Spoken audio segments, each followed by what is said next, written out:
What is going on, guys? Dylan here with Solo Cuts Landscaping, and I can't believe it, but we've had the work truck for 6 months already. So that calls for a 6-month review video. Let's do it.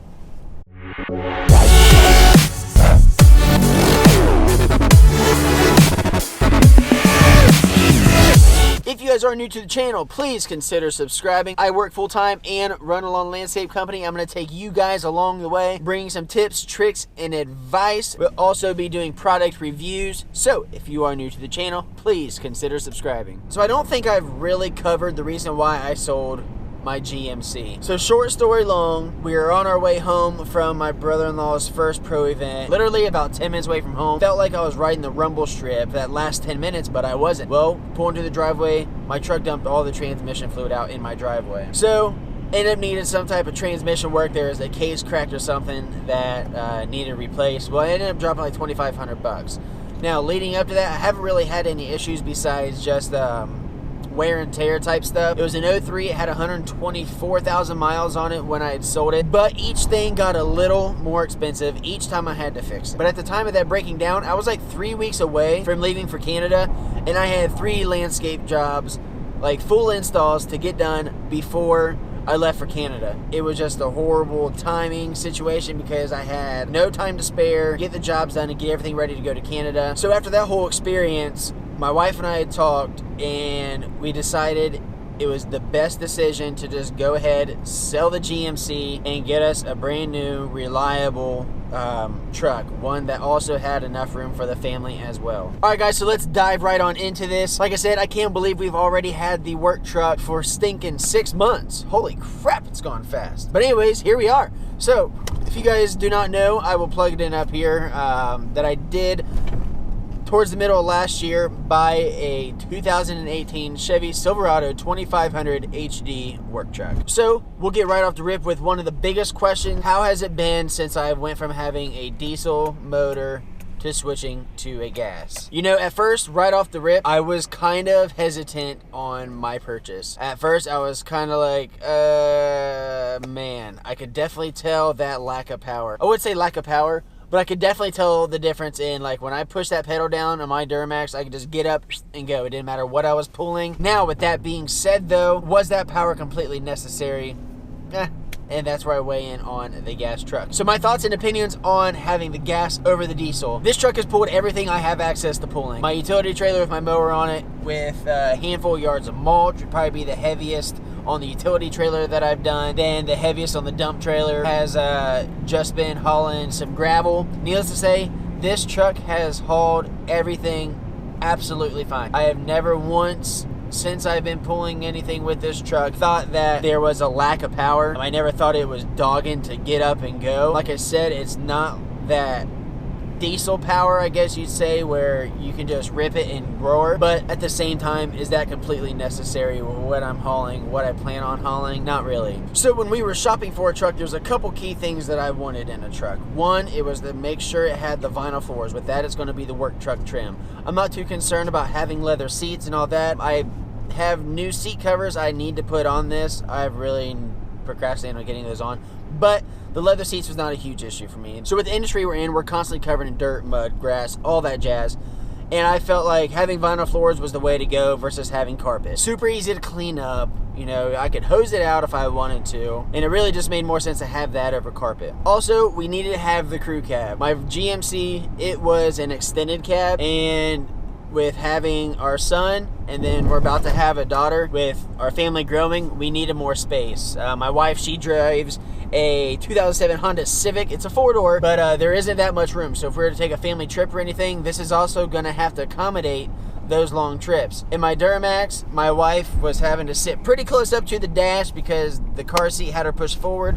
So one of the biggest things was we need to have more room in the truck, so that's why we went with the crew cab. And let me tell you, it has been awesome having that extra space. But this has the bench seat. I believe it's called 60-30 split bench or whatever that is. So I can actually lift up 2/3 of the bench, fold it up if I need to haul anything in here. For when we are taking trips and all that. My Duramax had the 6-foot bed. We bumped up to the 8-foot bed. This has a spray and bed liner, which is freaking awesome. I didn't have to go get, you know, Line-X or whatever that is, pay extra for that. It was already on the truck, so I was super happy about that. Now going from a 6-foot bed to an 8-foot bed has been awesome because obviously I can haul more materials. When we're doing fall cleanups, that's more material I can haul out, which is going to cause less trips to the dump. Also, I actually like the look of the truck a lot better with the 8-foot bed. So with it being a crew cab, I feel like a 6-foot bed looks really short. It kind of doesn't look proportional to the front half of the truck.